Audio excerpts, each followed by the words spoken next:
राधे राधे, श्री शिवाय नमस्तुभ्यम। देखो, आज है उदया तिथि के हिसाब से वट सावित्री व्रत और शनि जयंती भी है। आज मतलब बहुत दुर्लभ संयोग है कि शनि जयंती भी और वट सावित्री व्रत भी। वैसे तो अधिकतर मतलब कल 12:15 बजे करीब अमावस्या तिथि शुरू हुई थी, तो अधिकतर लोगों ने मतलब पूजन जो होता है कल कर लिया था, लेकिन आज भी पूजन हुआ क्योंकि उदया तिथि के हिसाब से हम लोगों में मानते हैं पंचांग से हिसाब से। तो आज मतलब अमावस्या तिथि 8:30 बजे थी, लेकिन फिर भी पूरे दिन मानी जाती है। तो इस दिन भी मतलब काफ़ी पूजन पाठ हुआ। तो ये व्रत की मैं कथा सुना रही हूँ। वैसे तो मेरे को ये कथा और भी जल्दी अपलोड करनी थी, लेकिन नहीं कर पाई थी। लेकिन आज पूरे दिन फिर भी मानी जाएगी अमावस्या तिथि, तो आप इसको ज़रूर सुने और बहुत ही पुण्य का लाभ मिलता है। तो कथा देखो, ज्येष्ठ कृष्ण अमावस्या को यह व्रत मनाया जाता है। इस दिन सत्यवान सावित्री तथा यमराज सहित पूजा की जाती है। तत्पश्चात फल का भक्षण करना चाहिए। यह व्रत रहने वाली स्त्रियों का सुहाग अचल होता है। सावित्री ने इसी व्रत के प्रभाव से अपने मृतक पति सत्यवान को धर्मराज से भी जीत लिया था।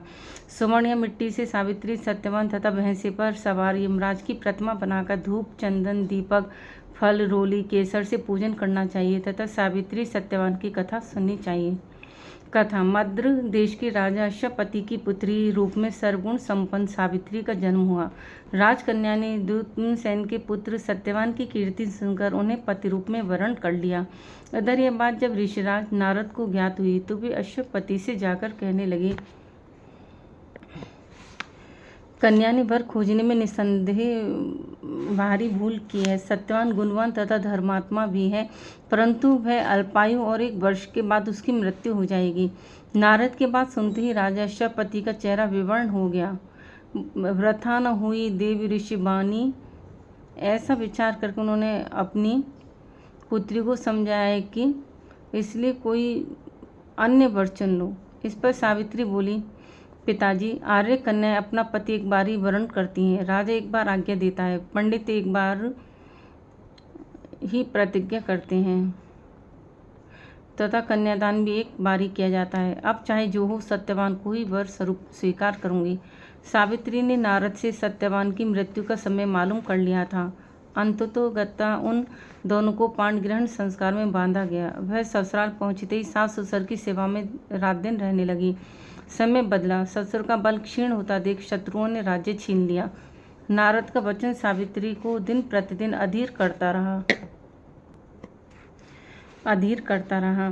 जब जाना कि पति की मृत्यु का दिन नजदीक आ गया है, तब 3 दिन पूर्व से ही उपवास करना शुरू किया। नारद द्वारा कथित निश्चित तिथि पर पितरों का पूजन किया।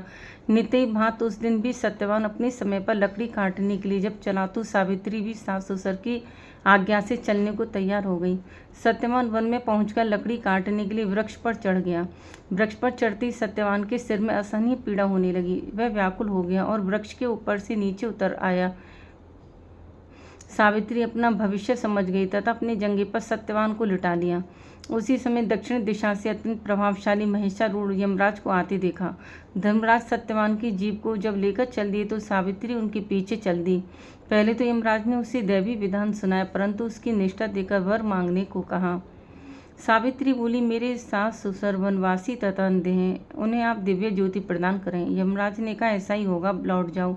यमराज की बात सुनकर उसने कहा, भगवान, मुझे अपने पतिदेव के पीछे पीछे चलने में कोई परेशानी नहीं।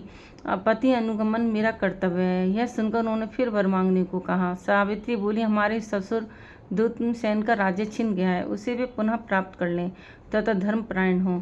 यमराज ने यह वर भी देकर लौट जाने को कहा, परंतु उसने पीछा न छोड़ा। अंत में यमराज को सत्यवान का प्राण छोड़ना पड़ा तथा सौभाग्यवती को 100 पुत्र होने का वरदान भी देना पड़ा। सावित्री को यह वरदान देकर धर्मराज अंतर्ध्यान हो गए। इस प्रकार सावित्री उस वट वृक्ष के नीचे आई जहाँ पति का मृत शरीर पड़ा था। ईश्वर की अनुकंपा से उनमें जीवन संचार हुआ तथा सत्यवान उठकर बैठ गई। दोनों हर्ष से प्रेमालिंगन करके राजधानी की ओर गए तथा माता पिता को भी दिव्य ज्योति वाला पाया। इस प्रकार सावित्री सत्यवान चिरकाल तक राज्य सुख भोगते रहे। यह व्रत सुहागन स्त्रियों को करना चाहिए। राधे राधे। वैसे तो व्रत करना चाहिए, अगर मतलब व्रत नहीं भी करते हैं तो पूजन कम से कम इसका कर लेना चाहिए। राधे राधे, श्री शिवाय नमस्तुभ्यम।